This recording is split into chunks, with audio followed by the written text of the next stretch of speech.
Good morning. How are we doing today? My name is James Sweeney, aka Split Suit. Welcome back to another video. Today I'm joined by Chris Warren. Chris, how you doing today? I'm doing real well. How are you? Excellent. No complaints whatsoever. Today I want to talk about memorizing ranges. So this is one that the newer you are to poker, you're going to come across various range charts kind of all over the place. We have our own at Redship, obviously.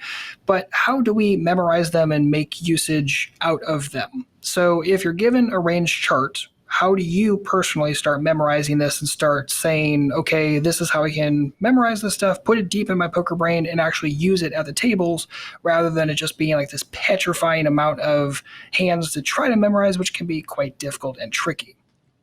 Yeah, absolutely. I think we get questions all the time where people are just like, hey, I just got this 13 by 13 matrix. I'm feeling really overwhelmed. What do I do? And so I think what we really want to talk about is just let's set the mentality correctly when you get one of these ranges for the first time. And the first thing to remember is that our goal in poker is to have a high average accuracy over time. But so what that means, if we're looking at, one of these ranges, say our raise first and hijack ranges, there's a cusp that we have here between, say, king 9 suited and king 8 suited, jack 9 suited, jack 8 suited, fives and pocket fours, 7-6 suited, 6-5 suited. It seems like at the beginning, those are a big deal, but they're really not. If you were to just say, get in the right ballpark with any of these things, that's really going to just serve you the best over time. And because these ranges don't change, you'll pretty much start to pick them up naturally as you start to apply them. Like, even if you just kind of know that you're kind of around the inflection point and maybe you should raise, maybe you should fold, over time, you'll actually be able to pay attention and be like, oh, I feel better about this situation or worse. And you can just make the decision for yourself. So just remember that these are really a tool to kind of get you in the right ballpark. Yeah, and if we're still looking at the hijack range and you're thinking about, okay, like, should it be king 9 suited or king 10 suited? Like, okay, that's fine. But it's not like you're debating between king deuce suited and king 9 suited, right? I mean, you're close. You're in the ballpark, so you don't have to panic about it. And I think it's just a good reminder that people need. Like, perfection is not the goal here. I mean, perfection's great if you can manage it, but we can't manage it. It's extremely difficult. So just being close enough and taking it easy on yourself is going to be extremely, extremely useful. And you mentioned earlier kind of, jumping around and doing various things in poker. This is one of the reasons why I think it's nice to not jump games, right? Don't jump between six max and full ring all the time and go try to play a bunch of heads up the next week and then start playing tournaments the week after. Like, if you're playing a consistent game, at least for a few weeks, a month, whatever, it will really help you understand your ranges for that game specifically. And that's a good starting point when you jump into a new game. But if you're kind of jumping back and forth a ton right this moment, it's going to be extremely difficult and you're really not going to retain stuff particularly well, at least in my opinion. Yeah, it's just the ranges don't change. So if you are having trouble memorizing and you're able to just kind of stick with it, which, a lot of poker players, we like to jump around, it happens, but there is a lot of value in really locking in and memorizing those ranges. And I think the other thing to say is that just remember that these ranges are a tool to make you play better. They are not like the end all be all. There's different approaches. I mean, GTO, we could say, is theoretically the end all be all, but even then, GTO will not be the thing that always makes the most money. So we have plays that will want to potentially deviate from GTO from time to time, even though it's quote unquote perfect. So to start, your goal is really just to spend the appropriate amount of time playing about the right amount of hands pre-flop. And if you do that, you'll get an enormous advantage over your competition. And it really doesn't matter if you're like a couple hands off here and there. And we actually don't want you to spend a lot of time on the pre-flop ranges at the beginning as a beginner, because it's just not the most important thing when, do you play king 7 suited versus king 8 suited? It seems so concrete, so you can go ahead and say, oh, I made a mistake there. And I think people tend to latch onto that. Whereas I would prefer people get their c-betting, strategy up to par, get their 3-betting, their 3-bet pots, get comfortable in those and playing those correctly. Those are going to have a much bigger impact on your win rate versus the sort of minutia with the hands. Most people, I think if you just follow the plan really strictly, that'll be like a challenge for most people because they're not used to playing that discipline. So if you get close, you're going to be in a really good place, and you don't need to stress too much about being particular about which hands. Good. Yeah, I agree with that. So I think I want to talk a little bit about actually memorizing. And if we're going to try to kind of download this into our brain, how does that work?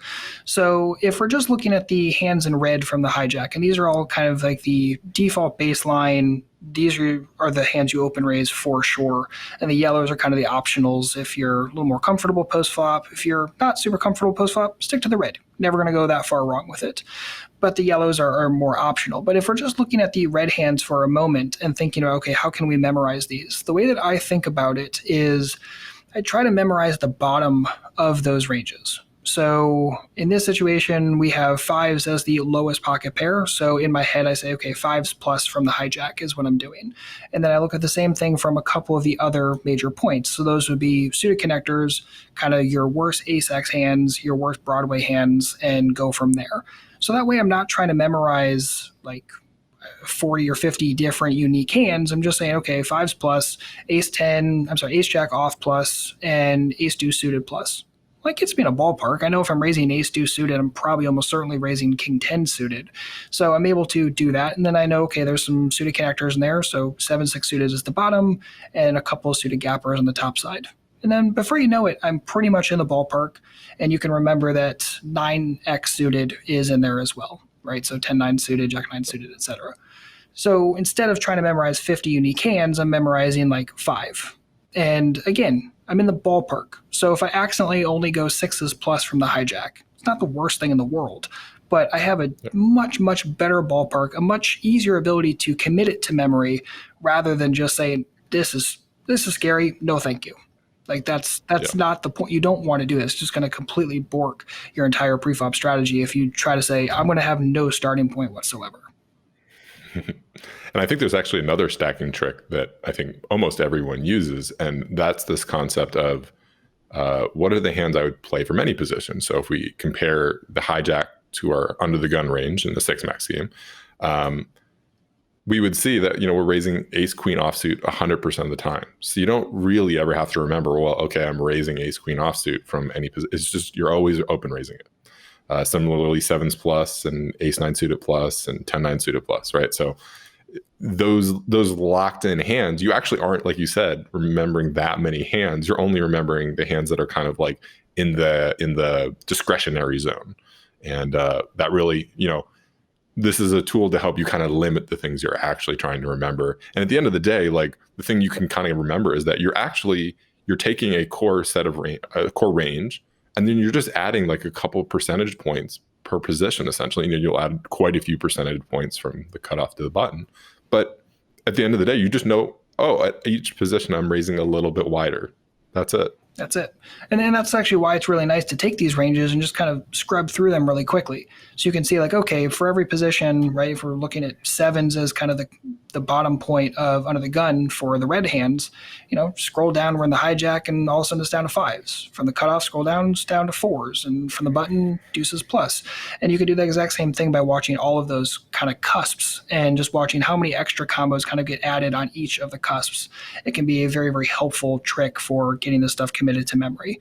And again, just to repeat it, is that average accuracy over time, not stressing about being combo perfect, but being in the ballpark and, maybe once every morning for like 5 minutes, just flip them open real quick, go through them. And you can always make flashcards or something like that if you really want to. But for most people, just kind of flicking through it a couple minutes per day for a week or so, it's going to commit to memory much, much faster than you think it will, especially if this is your first time really looking at charts like this and being like, this looks overwhelming. I don't know what to tell you about this. And you're not alone.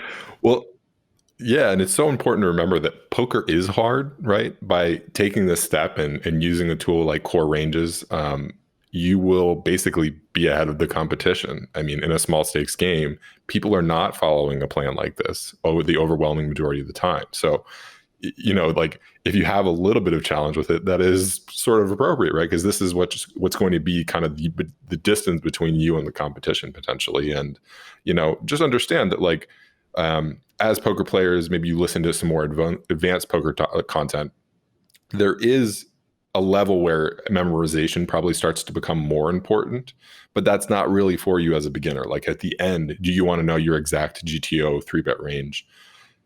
It can be very helpful. I won't disagree, and that can help you lock in like post-flop GTO solutions and things like that. But that's really not what we're looking for as a beginner.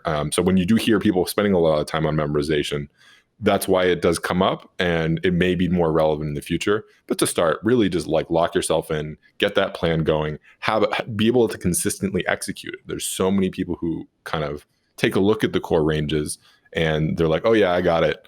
And then when you look at their play, like you're seeing that there aren't the right plays in there. There aren't the right three bets. There aren't the right open raises. And so really make sure you can follow a plan if you're really just starting out on poker. That's a challenging thing to do. And that will also set you apart from the competition. 100% agreed.